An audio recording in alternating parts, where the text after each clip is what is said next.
Al Jazeera podcasts. Today, the UK High Court has ruled Palestine Action should never have been banned. Supporters outside the court here say they've been vindicated. The ban, however, remains in place until a further hearing later this month, which will decide what happens next. What does this mean for the thousands of Britons who have been arrested and the future of Palestinian solidarity in the UK? I'm Kevin Hirten, and this is The Take.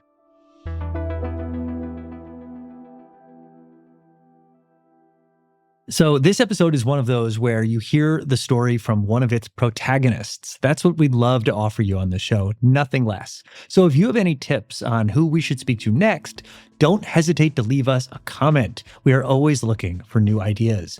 And if you want others to find out about this podcast, which you know and love, show us some love. Leave us a review on your podcast app telling us where you're listening from, and give us a 5-star rating while you're there. It helps the show reach more listeners.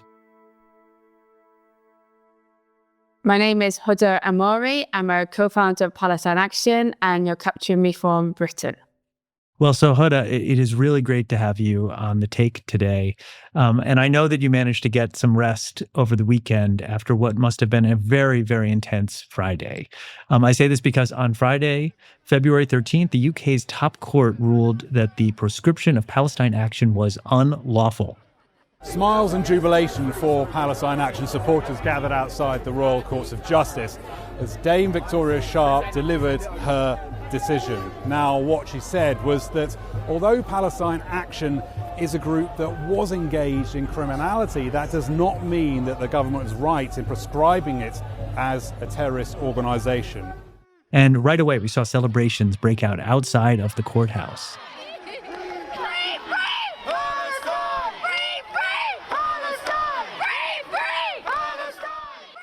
You co-founded Palestine Action in 2020.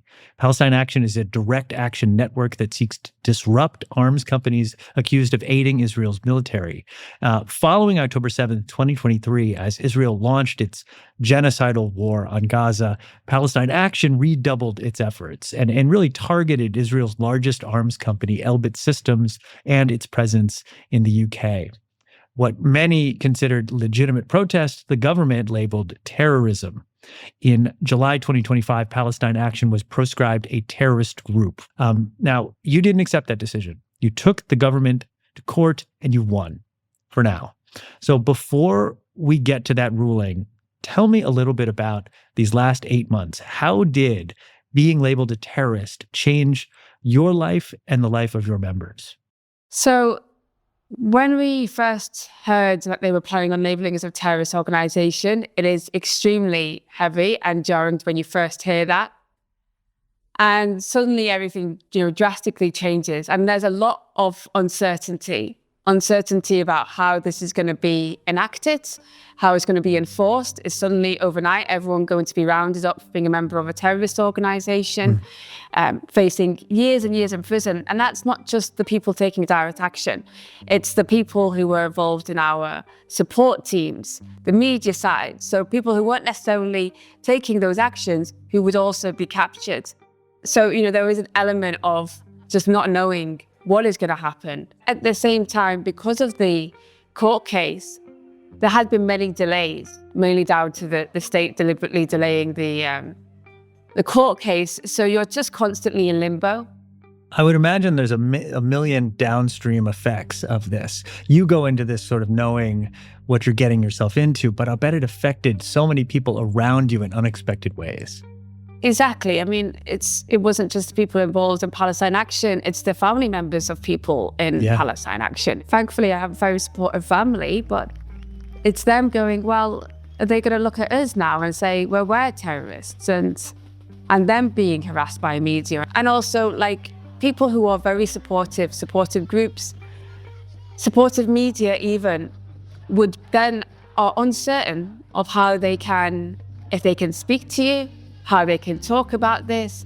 And so it becomes extremely difficult to fight it in the political arena when even expressing an opinion that is supportive of a prescribed organisation is an offence that can land you in prison for up to 14 years. 14 years. So for Yeah. listeners who don't know the UK law, I just want to be clear about what it means to be labeled a terrorist organization. It means it is illegal not just to belong to that organization, but to express support for that organization. And that's incredibly broad. So if two people, theoretically, were standing side by side, one is a man in military fatigues holding a sign that says, "I support IDF airstrikes." The other is a grandma with a sign that says, "I support Palestine Action." The police arrest the grandma? Yes. So I do want to talk about some of the people who were arrested with those signs and members. But I want to start with a blanket statement that we're in no way are we drawing an equivalence to what activists have gone through with the suffering of the people in Gaza. The conditions are just unimaginably bad. But today our focus is with you and in the UK. So I'd like to just put a few names and faces on Palestine Action members who have been jailed. Faces like Zoe, for instance. I remember the day I found out that I was going to spend 15 months in prison without trial. It was probably one of the worst days. These people were treated the way the government treats terrorists. Some spent time in solitary confinement. Some of them went as far as staging the biggest protest in UK prisons since the Irish hunger strikes during the Troubles. Can you describe what this experience has been like for them? It has been extremely disturbing to see how they've treated the prisoners. I mean, first of all, they were all, and the ones who remain in prison are all there on remand, which means they haven't gone to trial. In Britain, you're only allowed to be held, or supposed to be only held, for 6 months before you have a right to trial. These people, it's taken, for some of them, it will take nearly 2 years to get to trial. Zoe and the first 6 that were arrested were initially detained and arrested by counter-terrorism police. That was the first time that's ever happened in Palestine Action. And then when the proscription happened, they were even further restricted and prohibited inside prison. I'll give you an example of one of the prisoners isn't even allowed a crayon in her cell. Now, murderers, etc., on the same wing as her do not have that same problem. But because of the proscription, they're not allowed basic things. They're not allowed to do basic activities. Just things that make prison a bit more bearable has been taken away from them. Wow. And in another case, the prison guards told other prisoners not to talk to the Palestine Action prisoner because they are a terrorist. And that's the kind of thing that they've had to be subject to. The first 6 that were arrested under counter-terrorism, they had their trial it lasted about 10 weeks, and it just finished a couple of weeks ago. None of them were found guilty of anything. But in addition to those 6 who were arrested at the site, they rounded up 18 others and also put them on remand on joint enterprise charges.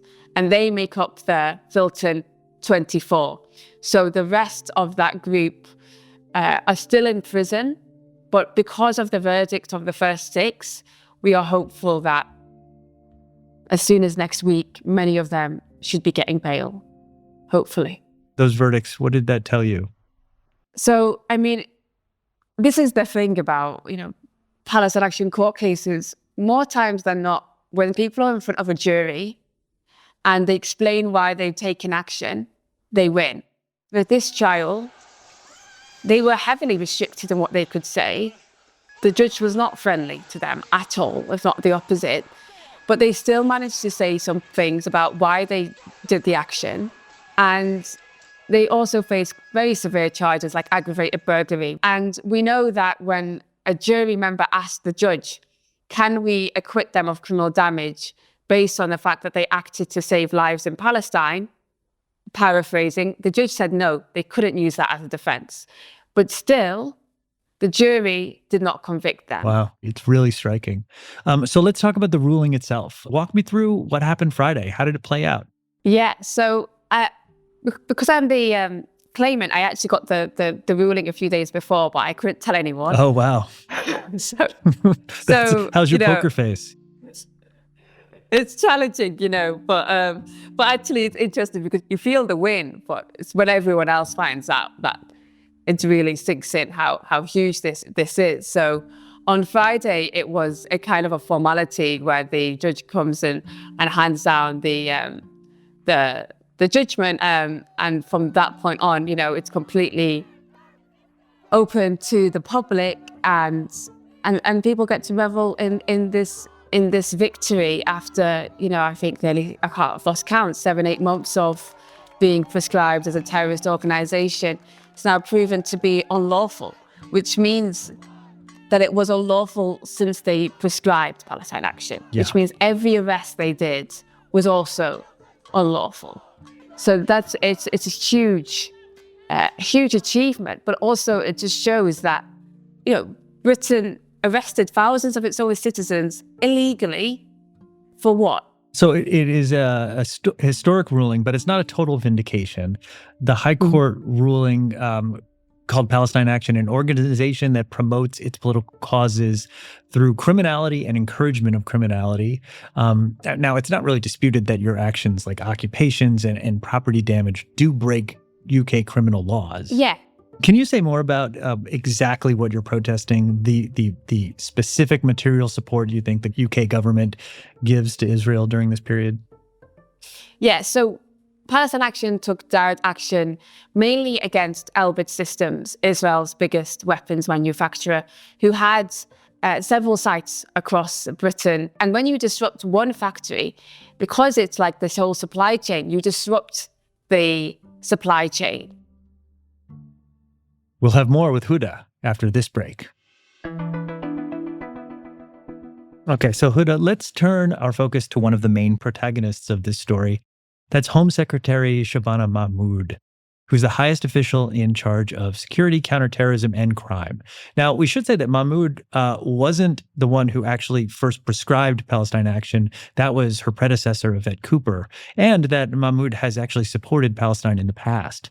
Israel's action, its killing of children, its bombing of schools and hospitals must be condemned without equivocation. We know what they've done is wrong. If David Cameron fails to speak out, that is a moral outrage. He may stay silent, but we will never stay silent. So let out an almighty roar and tell this government we will not stay silent until the Palestinians are free. However, she said she was disappointed with the verdict and plans to appeal. So help me understand this.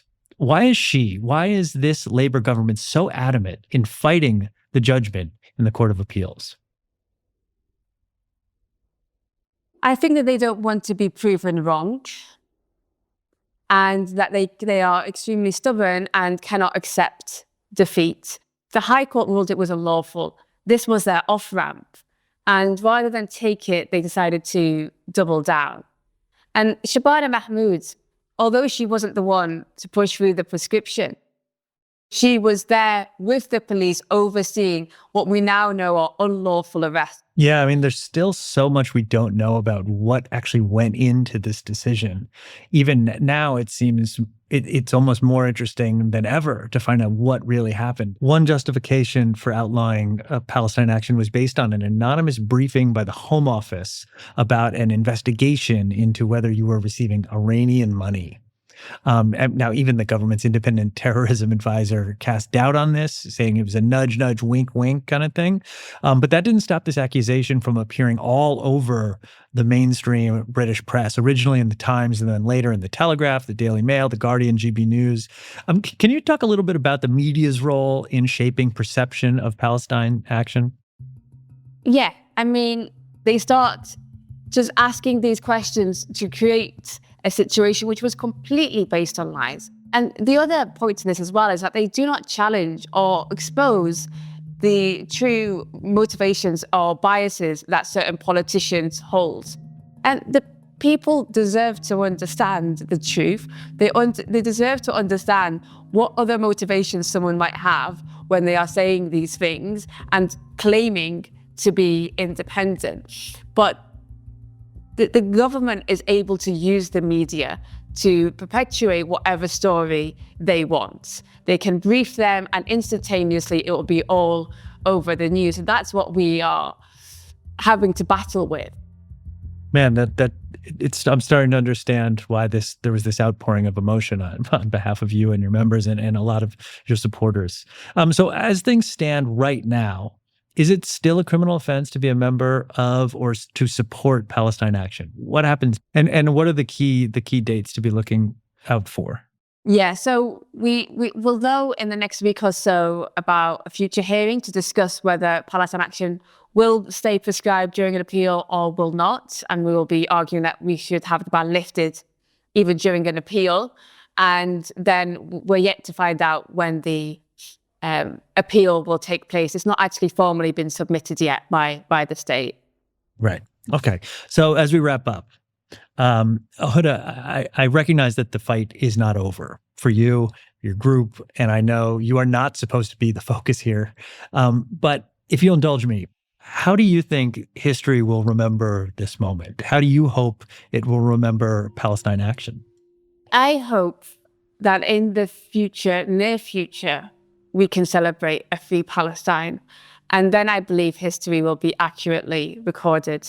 For me, it's still, and for many others, you're forced to react to the conditions that you're put in. And when you're put in a situation where Israeli weapon factories are operating around you, you react instinctively to go and shut that down. Obviously, this pales in comparison to what's happening to the Palestinians. But to get through repression is to understand that you are on the right side of history and your opponents are on the wrong side of history. And so one day, sooner, hopefully rather than later, there will be justice. And that will be accurately recorded. And everyone will pretend that they were on the right side. Huda, thank you for coming on The Take today. Thank you.